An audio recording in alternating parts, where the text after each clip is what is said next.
Hello, everyone. Hello. So, last time, we discussed the original Mortal Kombat game. So, naturally, we're going to discuss the sequel, Mortal Kombat 2. This was released in 1993, a year later. But Frankie, didn't Liu Kang win the Mortal Kombat tournament? Yes, but Shang Tsung's a jerk. And a lousy cheater. So here we are. Sore loser. There we go. So Mortal Kombat 2 takes place not too long after the first game, where you find out a bit more about the storyline. Did they ever really say how long it is? Not too long. I mean, in the reboot, it's like a day after. It's like right after, but yeah, we're not there yet. You find out Shang Tsung really isn't. He's a bad guy, but he's not the bad guy. Nope. He was winning the Mortal Kombat. He was participating in the Mortal Kombat tournament for somebody else. His boss, Shao Kahn. Yeah. Shao Kahn is pissed. Royally pissed. And is pretty much about to kill Shang Tsung. And Shang Tsung's like, no, wait a minute. I'm the Grand Master. I just be like, yo, you're going to fight us or we're just going to take over anyway. Because he's a jerk. So Shao Kahn restores his youth, makes him younger, and is like, all right, well, instead of fighting on your island, we're doing it my way, and they're coming here because we're gonna kill people and capture Sonya and Kano for some reason. Because they were deciding factors of the last one. Sonya was. I mean, Sonya was a big deal to them.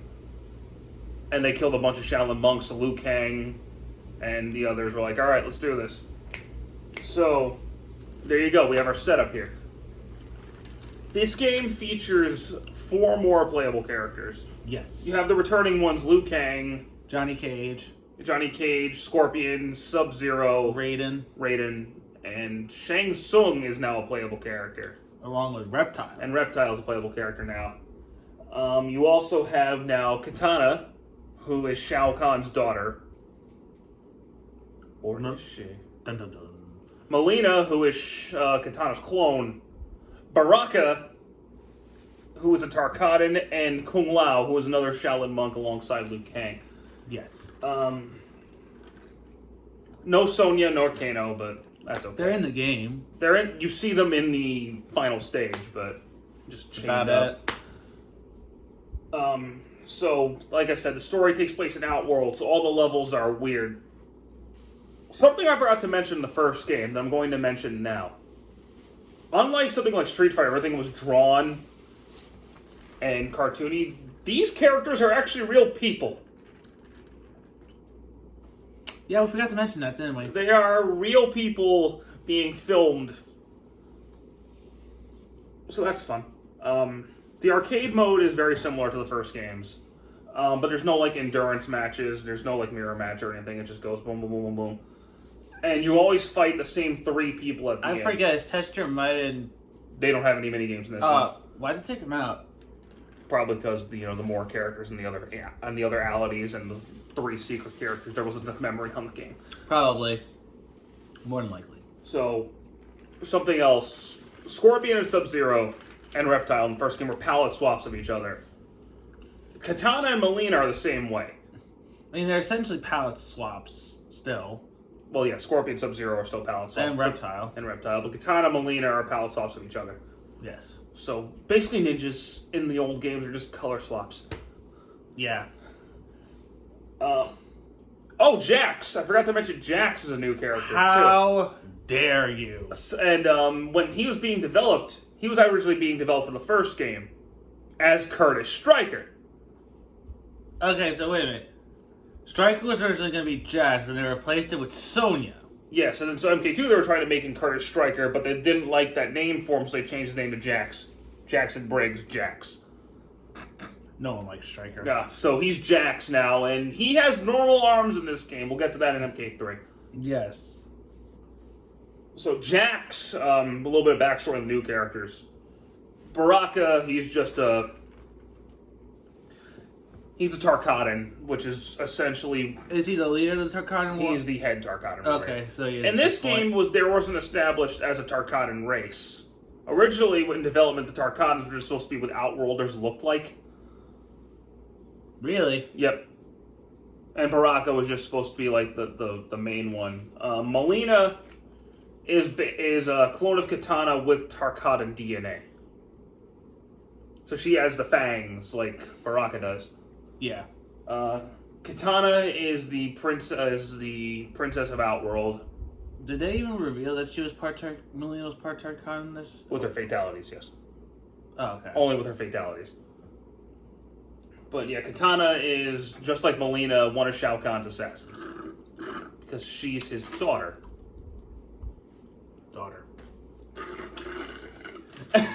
There might be more to her than meets the eye. Reptile, you find out a lot more about in this one. Yes. He is actually a reptilian creature. You didn't know that in the first game. You find that out in this one. Scorpion's back. He's back for a reason. Something I didn't bring up in the first game. At the end of the tournament of Mortal Kombat 1, Scorpion did, in fact, kill Sub-Zero. No, you brought that up. I said I'd mention that at the end. I mentioned that when we got here. Okay. So Scorpion did, in fact, kill Sub-Zero. Why is Sub-Zero here? If Scorpion killed him, why is he here? I guess we'll just talk about the storyline now. Yeah, what are you asking me for? We're gonna tell. Sub-Zero was sent by the Lin Kuei along with his best friend Smoke on a mission to assassinate Shang Tsung. Scorpion followed him and watched a fight where Sub-Zero did not kill his opponent. Yes. Scorpion was like, what the hell? He killed me. This guy's not killing him? This Sub-Zero, who is the... I said this Sub-Zero. Keep that in mind. I said this Sub-Zero. Was originally called Tundra, which you don't find out till MK9, but we'll tell you here. And is the younger brother of the Sub-Zero from MK1. Yep. So Scorpion's like, okay, listen, you're not a jerk, so I'm going to protect you. But for the story... It's a little... What's the word I'm thinking of? Contrived? Yes, contrived. But the storyline pretty much wraps up with typical Mortal Kombat fashion. Liu Kang defeats Shang Tsung again. Yes. But this time he does it in front of Shao Kahn. And he defeats the new sub-boss, Kentaro. Yes. And then he goes on to defeat Shao Kahn. So Liu Kang wins again. And Earthrealm is saved. Again. There you go. So we might as well talk about the two boss characters this time. Kentaro is just like Goro. Except he's a tiger. He looks like a tiger. And therefore he's better. Yeah, that's why he's only been in 3 games, right? Fuck off. He's faster than Goro. And he's stronger than Goro. Technically. Shaolin Monks doesn't count. Yes, it does. He's stronger than Goro and he's faster than Goro, so he's a jerk. Yes. But he is a pansy compared to Shao Kahn. He has no pants. Shao Kahn has no pants. Is the cheapest son of a bitch to make up for his lack of pants. You will ever fight in a fighting game. Oh my god, he's a jerk. And he starts the fight telling you suck. He taunts you. You will never win, you weak, pathetic fool, or you suck, or something like that. Which is when he's vulnerable, but when he hits you, Jesus Christ, does he hit you. It's not fun. No, he is really hard to beat. He's probably still, to this day, the hardest boss character in the Mortal Kombat series.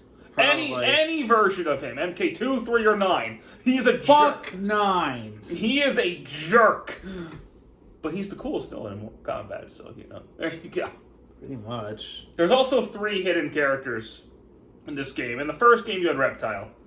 This one, you have Smoke, who is, like I said, Sub-Zero's best friend. Is another ninja. He's a gray ninja. Jade, who is Katana's best friend, who is a green female and black ninja.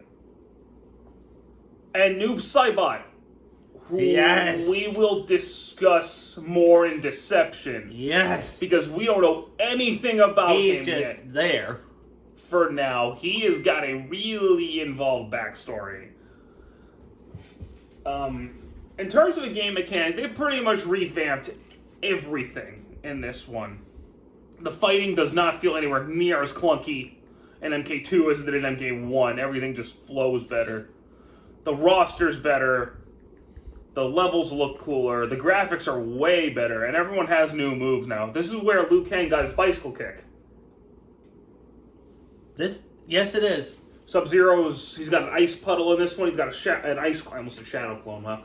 An ice clone. Shadow clone jutsu. I'm not even a Naruto fan. Yes. He has an ice clone. So this is where Scorpion has his air throw now and his scissor kick. Does he have his fire moves yet? No. He doesn't get fire moves till like 4. My kitty is being crazy on the floor. Sure. Reptile finally has any of his moves. He has his force ball. He can turn invisible. He has a slide still, just like Sub-Zero. Yeah. Shang Tsung is a jerk. He's still got all of the moves he had in MK1 as the boss character you can now use. He can morph into anybody. He can summon fire from the ground. He's a jerk. Yeah, still a jerk. Melina's got Sai. She can teleport. She can turn to a ball. Katana's got her fans. Jax is just a brute. Jax is muscle. He's all muscle. And there's always a place for that. Raiden is almost the same. Did they add anything to Raiden? Not that I can think of offhand. Baraka kind of sucks, actually. Yeah, that was a big letdown. He's got one projectile, but everything else is melee. I mean, he looks cool, but he improves with later games. But like Smoke and Noob Saibot are just Smoke and Noob Saibot are both just clones of Scorpion, and Jade's just a clone of Katana and Melina with the staff. Yeah. So they're nothing to write home about, and unlocking them is a nightmare. But there you go. Oh, you can unlock them in this one. You can't unlock them. By unlock them, I mean getting to fight them is a nightmare. Oh, okay. I've actually gotten to Jade before. Actually, just didn't even think about it. And you fight her in Goro's lair from MK1, which is weird. What is she doing in there? I don't know. Fatalities are, of course, back. And now everybody has 2, and Liu Kang actually kills people now. Yes, now they've decided to make Liu Kang a murderer. He's got one of the coolest fatalities in the game, though. He turns into a dragon and just goes, ruh. Bite. Yeah, everyone has 2 on top of Babalities, where you could turn them into a baby. Yes. And the logic behind this is the sound director went to Ed Boon and was like, let's turn it into a baby. And Ed Boon was like, why would you do that? And Dan Ford and the sound guy was like, I just thought it would be funny. That's the kind of team that makes these games. They're just fucking just like, I think this would be funny. And they were just like, fuck cool, it. let's turn it into a baby. Fuck it. I think it's funny. It's stupid, but it's funny. And then Friendships, which is, they don't kill them. They're just like, okay. Friendship. Which was them making fun of the controversy Mortal Kombat 1 had with his murder. Yes. And what's crazy is the murders in this one are even worse than the murders in MK1. They made them intentionally worse. Like, Scorpion now has one where he still has his face toe suit, but he now slices your throat and then slices you in half. Sub-Zero throws an ice grenade and blows you to pieces. Reptile fucking eats your head. Yeah, he like actually has eats like your a frog head. tongue. Shang Tsung steals your soul. Melina will either just stab you to death or she kisses your cheek, sucks you in, and spits your bones out. I think Katana has the most iconic fatality in MK2 besides Liu Kang, where she kisses the cheek and they explode like thunder and maybe like thunder and maybe Little China. That'd probably be the most iconic one. Liu Kang's what the dragon is, of course, but with the fatalities, Baraka's I think got the most brutal one, where he just stabs you on the arms, but he just lets you hang there and die. Yeah. He just impales you and watches you die. Kung Lao's is pretty cool, though, where he just slices you in half. Yeah. But, oh man, no, they're brutal. They are brutal in this one. But, man, MK2, though. If we're talking straight 2D Mortal Kombat, this is probably the one to go with, most people would say. A lot of people would say. I don't. We'll talk about that next time. But MK2 is a fantastic follow-up to MK1, improved it on pretty much every level. Oh, yeah. I mean, I personally kind of miss Goro, but he's dead. No one's ever really dead in Mortal Kombat. No one ever dies, just so you know. Unless your name's Sub-Zero. Probably. He's the only one that's dead. Well, Scorpion's dead the entire franchise, but...